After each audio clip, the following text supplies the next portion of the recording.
Yo Kirara, maraming salamat sa pag-click sa upload natin ngayon. Bago natin simulan, paki-like mo naman ang video. Na-like mo na? Maraming salamat. Simulan na natin.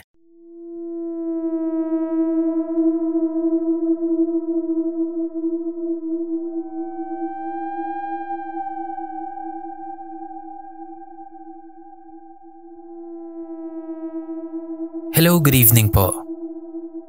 Ang nanay ko po ay isang guro sa isang paaralan na hindi ko nalang papangalanan. Malayo ang kanyang trabaho sa aming bahay. Kaya mas napadali na isama na lang niya ako sa lungsod ng kanyang pinagtatrabahuhan kaysa araw-araw niyang suungin ang trapiko dito sa ating bansa. Pinili ni mama na magrenta na lang kami ng bahay na malapit sa school na pinapasukan niya. Matagal na din po siyang nagtuturo doon, kaya talagang matagal-tagal na rin ang kanyang pagtitiis sa araw-araw na biyahe. At dahil kaming dalawa lang po ni mama ang titira doon sa bagong bahay na yon, napagdesisyonan niyang magkaroon ng kahati o kasosyo sa magiging bahay. Meron siyang kasamahan sa trabaho niya na itago na lang natin sa pangalang Lana. Si Ate Lana po nagtatrabaho din doon sa paaralan na pinapasukan ni mama. Maganda po siya, matalino, mahinhin at mahiyain. Dalaga po siya, walang asawa at walang anak. Kaya pumayag na din si mama na maging kasama namin siya sa bahay. Iisa lang din ang rason namin kung bakit. Dahil malayo din ang bahay niya sa pinagtatrabahuhan nila. Ang bahay po namin ay 2-story house. Merong dalawang malaking kwarto sa taas, tas merong isang restroom at kitchen. Hindi din po mainit dito dahil mapuno yung lugar. Natuwa nga kami ni mama nun kasi merong malaking puno ng mangga sa likod bahay. Ibig sabihin, mahangin po doon. Dito na din napili at napagdesisyonan ng parents ko na ilipat na rin ako ng paaralan. Si Papa po kasi ay nagtatrabaho bilang isang OFW. Kaya po kami lang talaga ni Mama ang magkasama. Habang tumatagal ang pagsasama namin sa bahay na yon, ay napapamahal na po ako kay Ate Lana. Mahilig po kasi ako sa mga abubot. Mahilig rin ako makipagkwentuhan at makinig sa mga kwento. Mahiyain man siya, ay kita mo pa rin yung dedikasyon niya bilang isang guro na talagang magaling siyang magturo. May mga araw na hindi siya nauwi dito sa bahay dahil umuwi siya doon sa pamilya niya kapag wala silang pasok. Kaya naman kami ni Mama ang naiiwan sa bahay. Hindi ko po alam kung itutuloy ko pa ba ang kwento na to. Alauna na po kasi ng madaling araw. Eto nga't nakakagulat na habang isinusulat ko tong kwento ko na to, ay bigla na lang may umalulong na aso sa kabilang bahay. Pero sige, balik po tayo sa kwento ko. Umuuwi-uwi din kami ni Mama sa bahay ng lola ko kapag walang pasok. Isang tanghali, break time nila Mama. Nagtanong si Ate Lana kung may nakita daw ba kaming pakpak ng gamo-gamo o di kaya insektong may pakpak. Tulad na lamang ng alitaptap o kaya ng paru-paro. Nagtaka naman kami sa kanya. Napaka-random naman ang tanong niya sa amin. Nga pala, nasa 6 years old pa lang po ako ng mga panahon na to. Sadyang matalas lang po ang aking memorya. Ngayon po ay magna-19 na ako. Pero naaalala ko pa rin ang bawat detalye ng mga ikinukwento sa akin sa murang edad ko na yon. So nagtanong si Mama kay Ate Lana kung bakit at anong meron. Kaya napakwento tuloy itong si Ate Lana. Ang sabi niya, kagabi raw kasi, nagising siya. Marami daw lumilipad na insekto sa kwarto niya. Hindi niya raw mawari kung ano, kung alitaptap ba o kung gamo-gamo. Pero kahit madilim, alam niya raw na marami sila. Hindi naman daw siya sinasaktan ng mga yon. Sadyang nakakapagtaka lang daw. Paano silang nakapasok at napunta sa kwarto niya? Gayong nakasarado naman daw yung bintana niya, pati na yung pinto. Napakunot lalo ang noo ni Mama. Sabay sabi na sige daw at tingnan namin. Umakyat kami at tinignan ang bawat sulok ng kwarto ni ate. Pero wala naman kaming nakitang bakas ng kahit anong insekto doon sa loob ng kwarto niya. Sa pagkakasabi pa niya ay marami daw yung nakita niyang lumilipad. Kaya tinanong siya ni Mama kung talaga bang marami yung nakita niya. Sumagot naman ng oo si Ate Lana. Kaya nga nagtataka din daw siya na sa dami daw nung nakita niyang yun wala man lang siyang makitang naiwan na maski isang pakpak man lang o maski maliit na paalang nito. Sabi ni Mama, baka daw nananaginip lang si ate o di kaya epekto lang ng sobrang pagod. Sinangayunan na lang din yun ni ate. Baka nga naman talagang pagod lang siya dahil madami silang ginagawa nun sa school ng mga panahon na yon. Doon din po ako nag-aaral nun, sa school na pinagtatrabahuhan nilang dalawa. Mga senior high teachers po sila at ako naman po ay elementary pa lang ng mga panahon na yan. So pinagsawalang bahala na lang nila yon. Pero isang umaga na naman daw, habang nagluluto si Mama, bumaba daw si Ate Lana sa hagdan. Ang sabi niya, "Ate, naku pasensya na. Hindi ko na kayo napagbuksan ng pinto kagabi. Sobrang sakit kasi ng puson ko Hindi talaga ako makatayo." Sabi niya, sabay hingi ng paumanhin. Sa isip ko nun, baka tulog na ako nun. Kaya hindi ko naramdaman na lumabas pala si Mama ng kwarto. Pero ang nakakakilabot ay yung isinagot ng nanay ko. Kasi hindi naman daw siya gumising kagabi at lumabas ng kwarto. Kaya hindi niya alam yung sinasabi ni ate kasi hindi naman daw siya kumatok sa kwarto nito. Natakot silang dalawa kaya napaakyat si ate sa kwarto niya. Ang pampalubag loob na lang ni Mama nung mga panahon na yon ay baka daw guni-guni lang yon ni ate. Sinabihan niya ito na manalangin muna bago siya matulog sa gabi. Relihiyoso po ang aking pamilya. Kaya naniniwala din po kami sa mga bagay na supernatural o yung mga hindi pangkaraniwan. Takot na takot din talaga si Mama nun. Inamin niya sa akin yun nung habang ikinukwento niya sa akin nung malaki na ako. Tumagal naman kami sa bahay na yon. At lumaki po ako na talagang lapitin ng mga bagay na hindi natin nakikita o ng mga pangkaraniwang tao. Pero nakakita na din po ako mismo. Pero sa susunod ko na po ikukwento yon. Dito na po muna tayo sa kwento ni Ate Lana.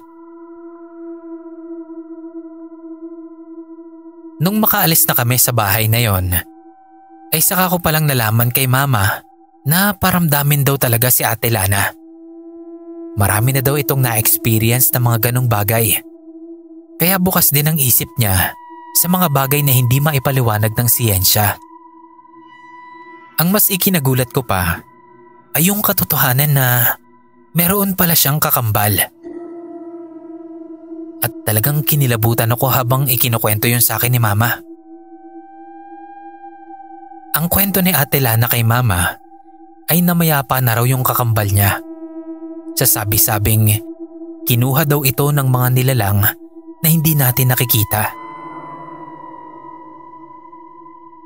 Nakakatakot lang din isipin na ang paliwanag ng siyensya sa usaping ito ay karamdaman lang.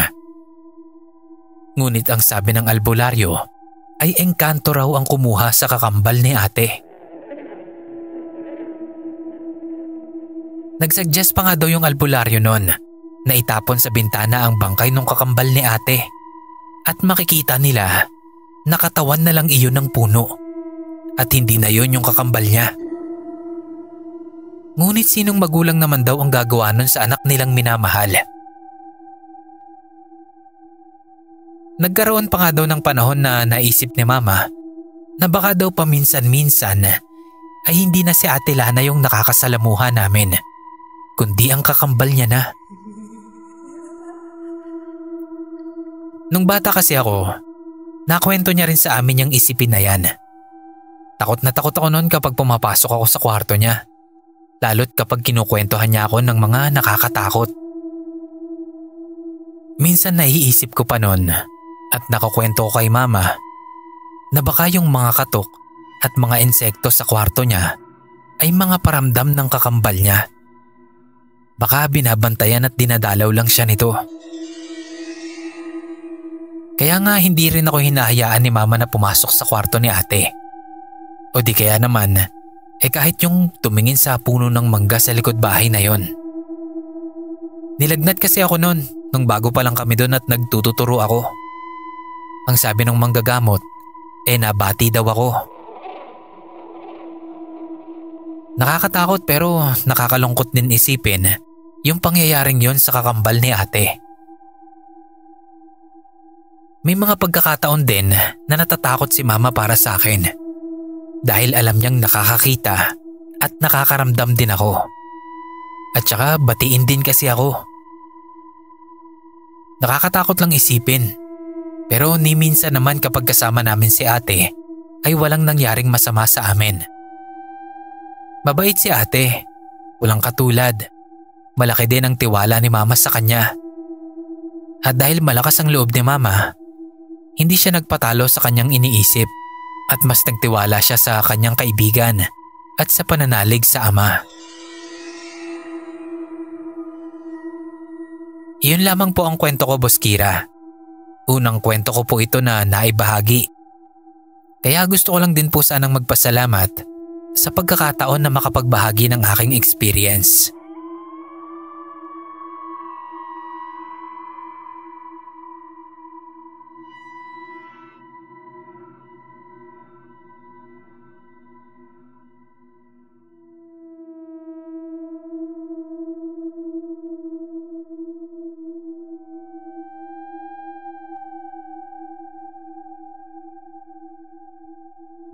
Yo Sir Kira, magandang araw po sa inyo at sa mga kapwa ko Kirara. Jam po ulit. Nawiwili na talaga akong mag-send ng personal experience ko sa inyo. Wala kasi ako masyadong kaibigan na pwede kong mapag-share nitong mga ito, kaya dito na lang. Medyo mahaba rin po itong kwento ko ngayon. Kinocompose ko lang ito kapag petics pa sa work. Nangyari po ito, itong June lang. Sinurprise ko po kasi si Papa ng 51st birthday niya, noong 10.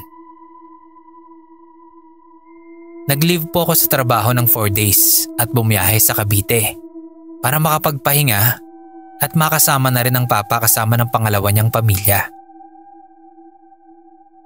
Naging maayos naman ang flow ng pagstay ko roon at wala naman akong na-experience na kakaiba.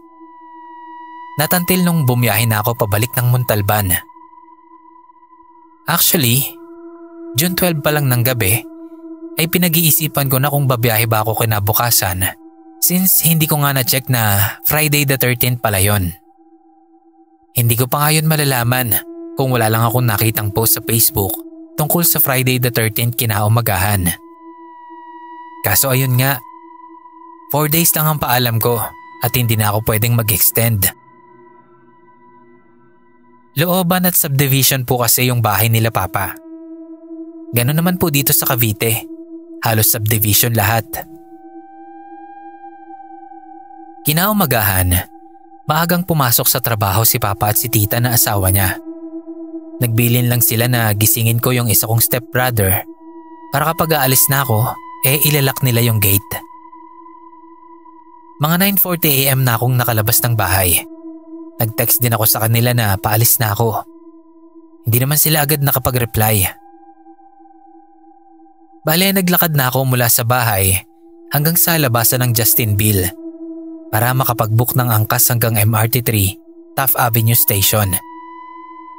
Ayoko kasing makipagsiksikan sa jeep, Sir Kira. Simula kasi nang nakalabas ako ng bahay, sobrang naiinitan na ako. Tas hindi ko naman ramdam yung pawis ko. Medyo umaambon-ambon po kasi nung panahon na to. Kinakabahan mang bumiyahe ay itinuloy ko pa rin para makapaglaba at linis pa ako sa bahay ko para hindi ako mapagalitan ng boss namin. Kung titignan po sa bird's eye view, Nasa mga 10 to 15 meters pa yung lalakarin ko mula arko ng signage ng Bacoor sa loob ng subdivision hanggang sa mismong National Highway.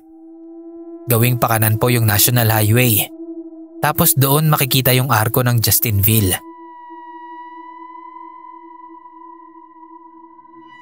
Habang naglalakad ako, may kung anong enerhiya ang nagpalingon sa akin sa Uncle John's, yung convenience store na malapit sa labasan. Walang tao o customer nun. Pero may napansin akong parang nakaupo sa loob ng store, yung dining area sa loob. Kasi syempre 'di ba, gawa lang naman sa glass yung pintuan nun. Parang 7-Eleven na transparent mula sa labas. So ganun, kaya kita ko. Napahinto ako ng bahagya. Napatingin ako kasi baka kako reflection lang yon ng glass door o window. Pero hugis tao siya na nakaupo at parang usok lang siya na itim. Hindi ko mawari kung babae ba o lalaki. Kasi nga parang usok lang siya. Pero intak at hugis tao. Kaso habang tumatagal, mas nare-realize ko na hindi na lang yon bastang refleksyon lang.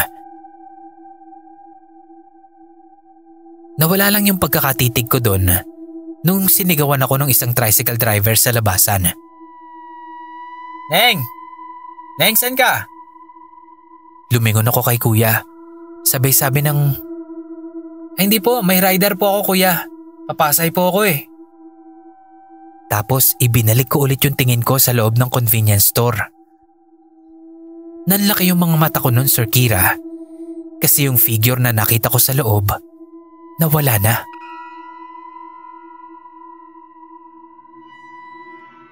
Hindi rin nagtagal ay dumating na yung binukong angkas. Smooth naman ang naging flow ng biyahe ko. Medyo kinakabahan lang kasi kung saan-saan ako idinaan ni kuyang driver. Dumaan kasi sa Las Piñas at Parañaque. Pagbaba ko sa TAF, umakyat na ako sa station at bumili ng ticket. Siyempre kapag galing ka sa TAF station, pipila kayo ng pagkahaba-haba para maghintay ng paparating na tren. Sa unahan ng pila, may naaninag na naman akong itim na figura. Nakapila rin siya sa pila naming mga pasahero at umuusad din gaya ng pag-usad ng iba kapag may tren nang dumadating. Nakatayo lang siya. Yung iba kung ano-anong ginagawa. May kinakausap o kaya naman nagche-check ng gamit nila. Pero siya, basta nakatayo lang. Mabigat na yung pakiramdam ko nito, Sir Kira. Parang gusto ko nang bumalik na lang ng Cavite at wag nang bumiyahe.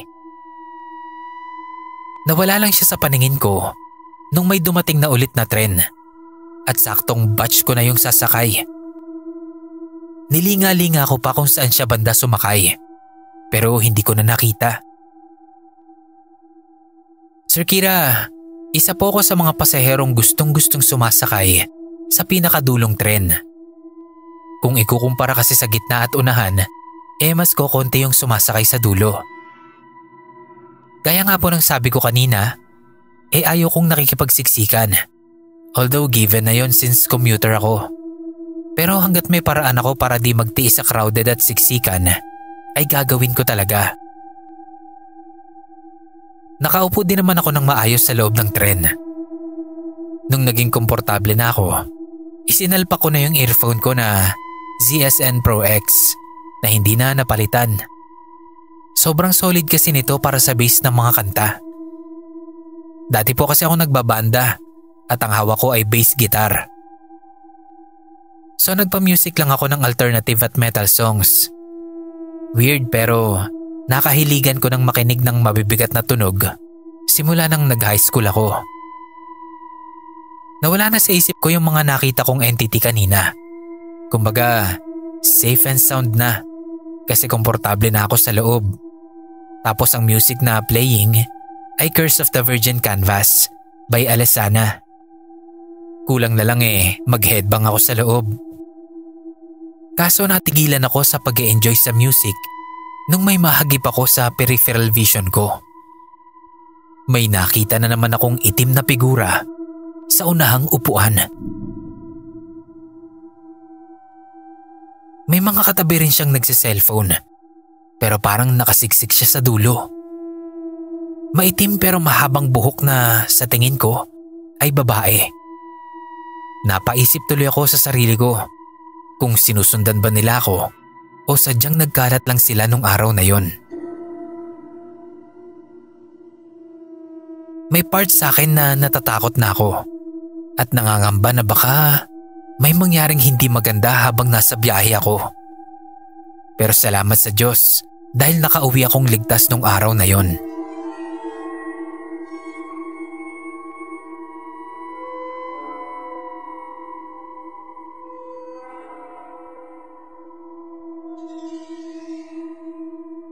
Nitong Biyernes lang din, Sir Kira, June 20. May na-share sa akin yung isa kong kawork. Pangalanan na lang po natin siyang Jo. Nung time raw na pabiyahe pa lang ako pabalik ng Montalban, ay may nakarating na balita sa kanya na yung isa naming kawork ay kamuntik magbigti sa mismong bahay niya. Sabi ni Jo, nade-depress na daw at wala na sa sarili. Nung 12 nung gabi, ay nakapagbigay raw ito ng hint sa ibang mga katrabaho namin through message. Nagpapasalamat daw ito sa lahat. Hindi naman po siya ganong klase ng tao. Buti raw, natunugan siya ng 2 lalaki naming katrabaho at pinuntahan siya sa bahay niya nung madaling araw. So bale, June 13 na po yun. Nakita raw nila na nakalusot na raw yung ulo nito sa tali at akmang sisipain na yung upuan. Mabuti at napigilan. Nakapasok naman po yung kawork namin na yon nitong Lunes lang. Nagkwento naman siya sa akin ng nangyari nung gabing yon. Biglang bagsak daw talaga ang utak niya at wala na siyang mahanap na rason para ipagpatuloy pa ang buhay. Pinayuhan ko naman siya, Sir Kira. Kinomfort at pinatatag ang loob. Yung isa sa 2 lalaki na pumunta sa bahay niya, bukas pala ang third eye at nakakakita siya kung saan-saan. Nung natatanaw na daw po nila mula sa malayo yung bahay ng katrabaho namin, ay may nakita daw po itong katrabaho namin na bukas ang third eye na nakaitim sa tapat mismo ng bahay niya. Nakasuot daw ito ng itim na parang kapa. Nakatayo lang daw at nakaharap sa gate ng bahay. Kinabahan na raw po yung katrabaho namin nun dahil alam niya na ang ibig sabihin noon. Pero sa tanang buhay niya raw ay noon lang daw siya nakakita ng ganong entity. Hindi nga raw po siya sure kung si kamatayan ba yon o demonyo na nagsusundo ng mga taong nagpapatiwakal.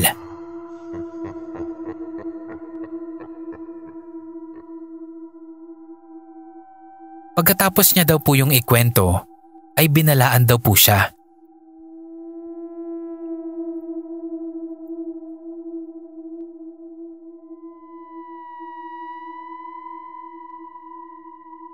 Te, please lang, patatagin mo ang pananampalataya mo sa Diyos. Premonition na kasi yung nakita ko sa tapat ng bahay mo. Hindi sa tinatakot kita, pero anytime kasi, pwede siyang bumalik at talagang makukuha ka na.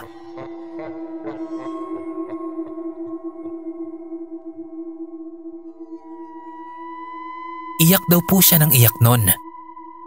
Sabi niya, may mga tao pa daw palang kaya siyang puntahan para lang pigilan siya sa gagawin niya. Akala niya raw, wala nang saysay ang buhay niya para ipagpatuloy pa.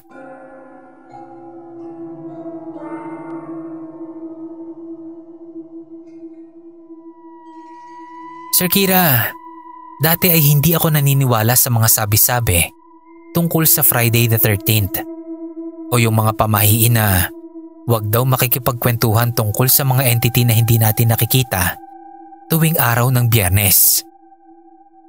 Pag-alagala raw kasi ang mga ito sa araw na yon. Kumbaga, parang malaya silang magpakita At worst ay mambiktima pa. Pero ngayong ako na ang naka-experience ng mga ganito, ay masasabi kong naniniwala na ako. Hindi ka naman nila sasaktan. Magpapakita nga lang sila sa'yo kahit ayaw mo. Sabi nga po ng mama ni Joe, ay ayaw raw po ng mga elemento na pinag-uusapan sila. Wag na wag daw silang magkukwentuhan ng tungkol sa mga ito tuwing araw ng Biyernes. Dahil mas malalakas daw ang mga ito sa araw na yon. May isang Biyernes daw kasi na hindi nila sinasadyang mapag-usapan ng tungkol sa mga aswang, maligno at iba pang mga entity.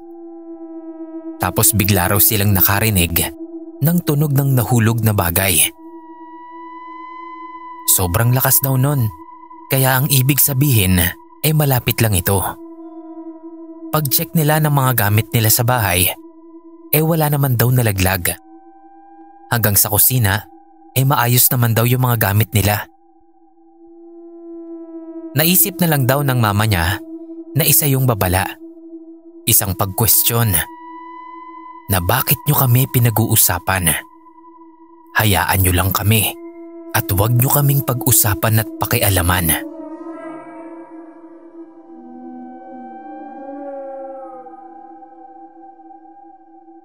Hanggang dito na lang po muna, Sir Kira.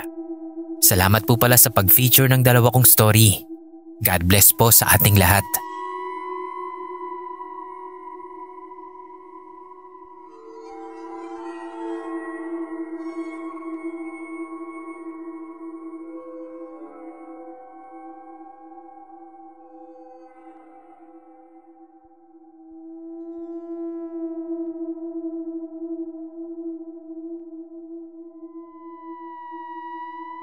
Hi po, tawagin niyo na lang po akong Maria.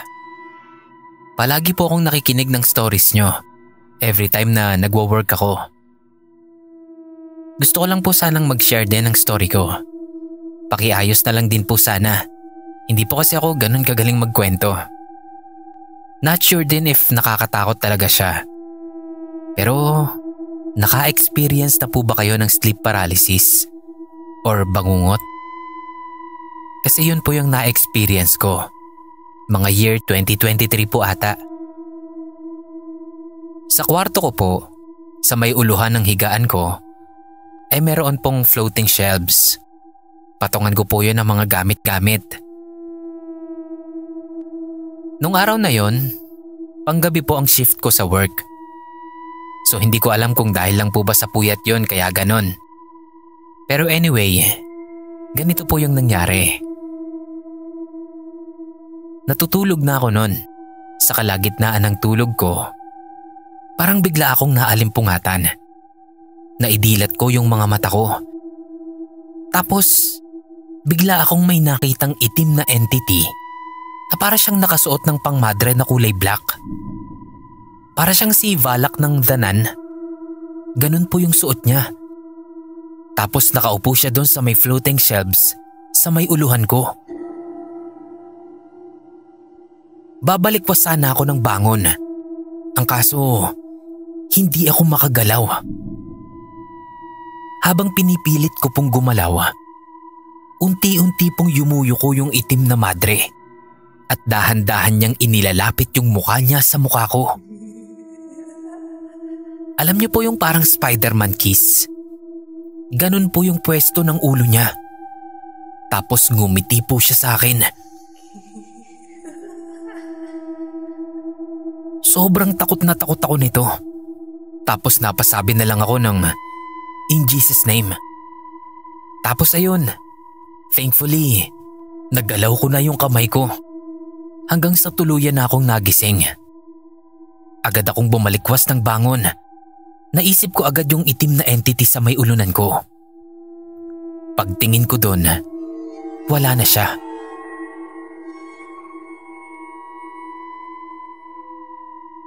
Yun lang po, Boss Kira. Hindi ko po alam kung nakakatakot to. Pero gusto ko lang din pong i-share sa inyo. Hopefully po, marinig ko siya sa isa sa mga episodes mo. Salamat.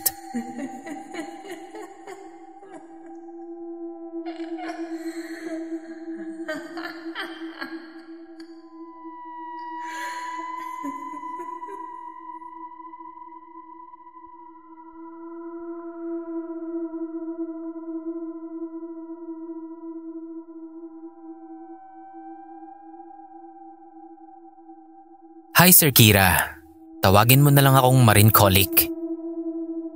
First time ko pong mag-send ng story sa inyo. Avid listener niyo po ako since 2023 sa Spotify. Naubos ko na po lahat doon, pati sa YT. And lagi na rin akong nag-aabang ng new uploads. Anyway, share ko lang po itong karanasan ng dalawa kong lola na sa kasalukuyan ay pareho ng sumakabilang buhay. Sana po ay masama ito sa narration nyo. Anyway, simulan ko na po. Tubong Sariaya, Quezon po talaga ang pamilya namin. At kasalukuyan naman ay nandito pa rin po kami. Nangyari po itong ikukwento ko mga taong 1957 or 58. Describe ko lang po yung bahay nila lola. Bale gawa po sa kahoy ang pader at papag nito. Halos barong-barong na nga po kung tutuusin. Ang bubong nila ay may malaking butas na kung susumahin po ay kasya ang isang tao. 8 magkakapatid po ang lola ko na si Nanay Conchita. Ang pangatlo po na si Lola Lolita ang siyang kasama niya nung mangyari ito. Isang gabi, naiwan sila sa bahay kasama ang mas nakababata nilang kapatid. Natutulog na ang mga ito habang silang mag-ate ay naghihintay pa sa pag-uwi ng kanilang mga magulang at mga nakatatandang kapatid. Maya-maya, bigla silang may narinig na lumagapak sa ibabaw ng bubong nila. Sa lugar po nila noon ay may bali-balita po na meron daw gumagalang aswang. Hindi naman na sila nagtaka dahil ang kanilang ama ay manggagamot din noon at meron talagang kaalaman. Kasabay ng kaluskos at yabag sa bubong, may nadidinig din daw silang huni ng manok. Ang kaibahan lang, parang nanggagaling ito sa napakalaking nilalang. Nagkatinginan silang dalawa at dali-daling inutusan ni Lola Lolita na kuhain ni Nanay Conchita ang gasera para ilawan siya. Samantalang dinampot naman ni Lola Lolit yung kawayan na may tulis sa dulo at iniambayon sa bubong nila. Kitang-kita daw nilang dalawa, sa tulong na rin ng liwanag ng gasera, ang mahahabang kuko ng tila malalaking paan ng tandang na pilit sinisira yung kanilang bubong para mapasok sila sa loob. Inundayan ni Lola Lolit ng saksak yung aswang, paulit-ulit, habang patuloy siyang iniilawan ni Nanay Conchita. Kada diin niya ay tila nasasaktan daw ito at nakakarinig sila ng malakas na sigaw. Minsan ay parang tigak ng manok. Pero minsan ay tunog ito ng inda ng tao.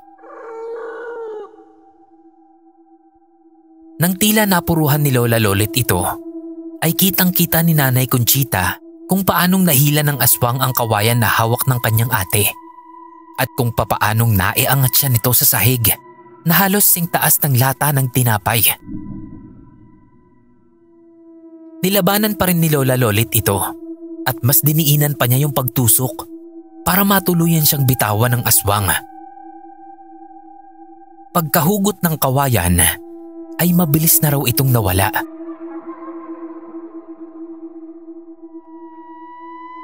Natakot sila nung gabing yon, pero hanga ako sa tapang ng dalawa kong lola.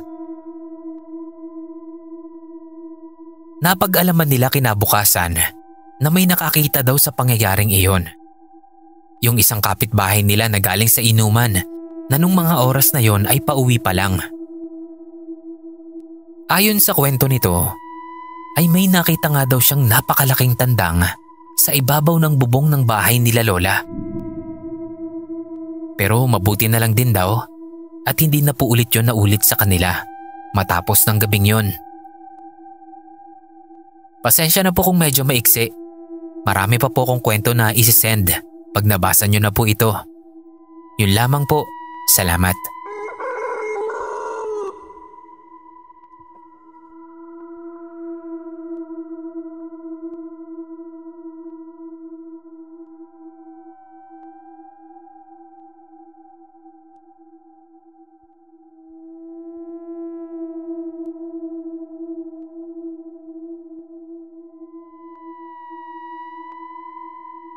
Hello Sir Kira. Tawagin mo na lang akong Marlon. Kwento ko lang itong karanasan namin sa isang suite sa isang sikat na hotel and casino. Hindi kami mayaman Sir Kira. Bale, player kami ng isang sugarol sa casino. 5 kaming player niya nung araw na to. At may sari-sarili kaming membership card doon. Hindi lang kami sa iisang casino naglalaro Sir Kira. Pati na rin sa iba pang casino. Pero pinakapaborito niya itong casino na to sa kwento ko na to kasi dito kami madalas malaki ang panalo. Nakakalibre kami madalas ng food and room doon dahil sa points na nakukuha namin sa paglalaro sa casino. Pero ang ginagawa talaga namin madalas ay ibinebenta namin sa mga kakilala o kaibigan namin ng mas mura yung mga rooms kumpara sa direkta silang magbubook doon. May isa akong kaibigan na kumuha ng room sa akin for 2 nights stay. Naibigay ko naman agad dahil may available points pa ako sa card ko. Pero nagulat ako nung habang naglalaro ako, bigla niya akong nilapitan para sabihin na mag-early out na sila ng kasama niya. Tinanong ko kung bakit dahil hindi ko naman na mababawi yung room na naibook ko. At syempre, lugi ako kung ibabalik ko sa kanya yung kalahati ng ibinayad niya. Hindi naman siya nanghingi ng refund, pero natatakot daw siya sa room na pinagstayan nila.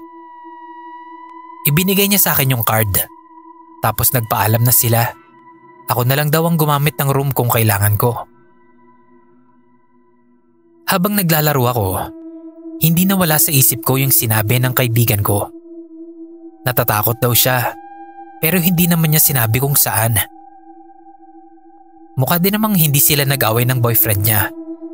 Kasi magkasama naman silang lumapit sa akin. At hawak kamay pa nung umalis. Kaya ang ginawa ko, nag-chat ako sa messenger niya. Tinanong ko agad siya kung ano talaga yung nangyari. At ang sabi niya, natakot daw talaga siya. Unang gabi pa lang daw nila doon. At nasa kalagitnaan sila ng bembangan, pakiramdam daw niya ay may nanunood sa kanila. Hindi niya pa daw masyadong pinansin dahil nga ayaw niyang maistorbo. Pero nung makatapos daw sila at nagpapahinga na, yung boyfriend niya na ang nag-open ng topic na same daw sa pakiramdam niya. Na tila daw ba may kasama silang iba sa loob. Dinismiss din naman nila agad yung thought na yon dahil duwag siya. Naunang mag-shower yung boyfriend niya dahil may work pa daw yon ng gabing yon. So tinanong ko agad kung natulog ba siyang mag-isa doon kaya siya natakot. Sagot niya, hindi naman daw dahil online naman daw yung work ng boyfriend niya. So after mag-shower ng boyfriend niya, sumunod na siya agad dahil nakakaramdam na daw siya ng antok. Sobrang bilis lang daw niyang nag-shower noon. Mas nagtagal lang siya sa pagpapatuyo ng buhok niya. Nakaharap siya sa salamin habang nagpapatuyo. Pero mas tutok daw siya sa cellphone niya. Tapos nagulat na lang siya sa biglaang pagsara ng glass door ng jacuzzi. At dahil nga glass walls lang naman yon, kitang-kita niya na may tao talaga doon sa loob. At alam niya na hindi yun yung boyfriend niya. Hindi siya nakapag-react agad. Pero nung makapagproseso na yung utak niya, ay mabilis na siyang lumabas ng CR. Hindi din niya agad nalapitan yung boyfriend niya dahil kasalukuyan na itong nasa meeting. Wala daw siyang nagawa nun kundi ang humiga at antaying matapos yung boyfriend niya. Pero hindi na lang daw niya napansin na nakatulog na siya. At ayun na nga, kinabukasan paggising niya, niyaya niya na yung boyfriend niya na umalis na lang. Sa kwento niya, nagdalawang isip talaga ako kung gagamitin ko pa yung room. Pero kasi nangihinayang din naman ako. Kaya nabanggit ko yon sa mga kasama ko at doon na kami nagkasundo na gamitin na lang namin. Pumayag na ako. Total may kasama naman na ako. Pagkatapos lang namin mag-breakfast, umakyat na kami. Pagpasok namin sa loob, nagkanya-kanya na din agad kami. At since lahat kami noon ay mga puyat, yung dalawa sa amin ay nakatulog agad. Ako nasa sofa lang. Hindi din kasi talaga ako nakakatulog agad, kaya nag-Facebook lang ako. Tas yung dalawa, nag-cellphone lang din. So fast forward. Bandang 3:00 o 4:00 ng hapon. Nagulat kami nang biglang napatayo yung isang nasa kama na natutulog lang. Tapos yumuko at ang lalim ng paghinga niya. Tinanong niya kami kung hindi daw ba namin siya nadidinig nung nakahiga siya. Kanina pa daw niya kaming tinatawag. Kasi hindi niya daw maigalaw yung katawan niya. Para daw may nakadagan sa kanya. Pero wala naman daw siyang nakikita. Akala daw niya nakakapagsalita siya kasi nadidinig naman niya yung sarili niya, pero hindi daw namin siya pinapansin. Sabi ni Carlo, yung isang nagse-cellphone lang, hindi daw at wala kaming nadidinig. Sumabat din ako na kahit kakuungol, wala. Kaya hindi namin siya mapapansin. Tumango na lang siya. Tas sabi niya, akala daw niya nakakapagsalita siya nun. Tas tinanong namin kung okay lang ba siya. Okay naman daw siya at madalas lang talaga siyang magkaganon. Di okay. Parang normal na ulit. Bumalik na siya sa pagtulog niya. Ako naman, nung mapansin ko yung oras, nahiga na ako sa sofa at sumubok ng matulog. Nakatulog naman ako. Tuloy-tuloy lang yung tulog ko hanggang bago mag-10:00 ng gabi. Ang pwesto ko sa sofa nun ay yung nakaharap ako sa sandalan ng upuan. Nagising ako kasi nakaramdam ako na may tumapik sa balikat ko. Bale, gising na ako nun, pero hindi lang agad ako gumalaw o bumangon. Nakadilat na din ako. Muni-muni o yung parang nakatulala lang. Maya-maya, nagsalita yung isa na bababa na daw sila para maglaro. Kaya napaupo ako agad. Tinignan ko kung sino yung aalis. Dalawa silang nakita ko at nagtanguan na lang kami. Tapos nakita ko na may pumasok sa CR at nadinig ko din yung pagsara ng pinto nun. Tapos nakita ko din naman agad yung isa pa naming kasama na natutulog sa sahig. Hindi ko na muna siya ginising. Basta ako, nakaupo lang at nakatulala pa din. Hinihintay kong lumabas yung pumasok sa CR dahil ihing-ihi na ako. Pero parang 15 minutos na yung lumipas, wala pa ding lumalabas. Tumayo na ako para pumasok sa CR. Naisip ko kasi baka naliligo na.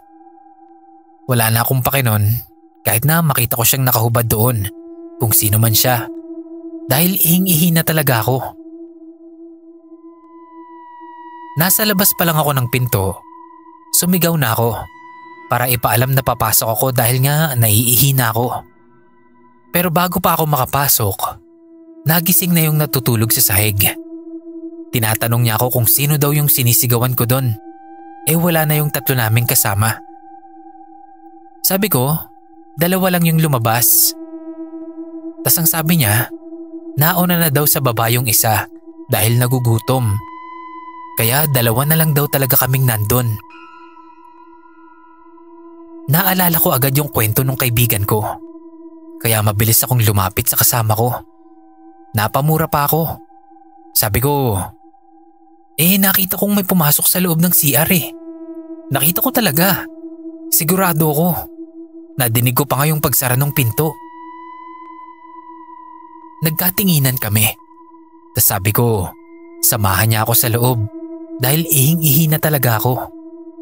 Duwag kasi talaga ako, Sir Kira.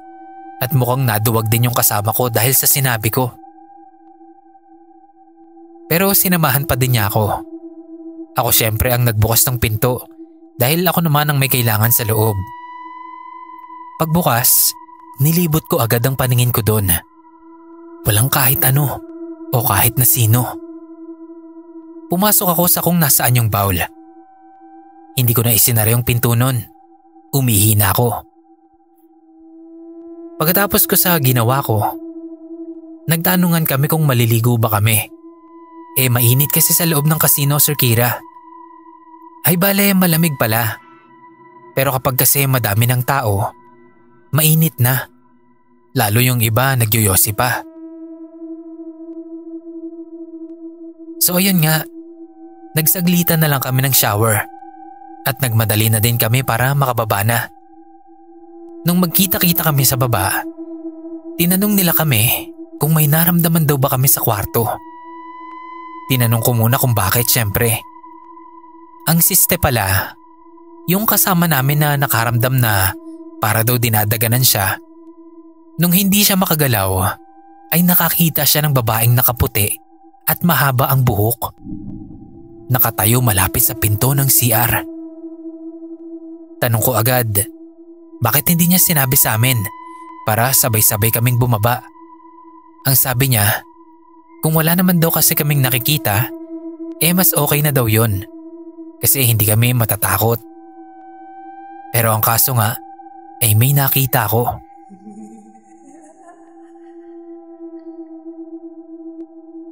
Yan muna sa ngayon, Sir Kira.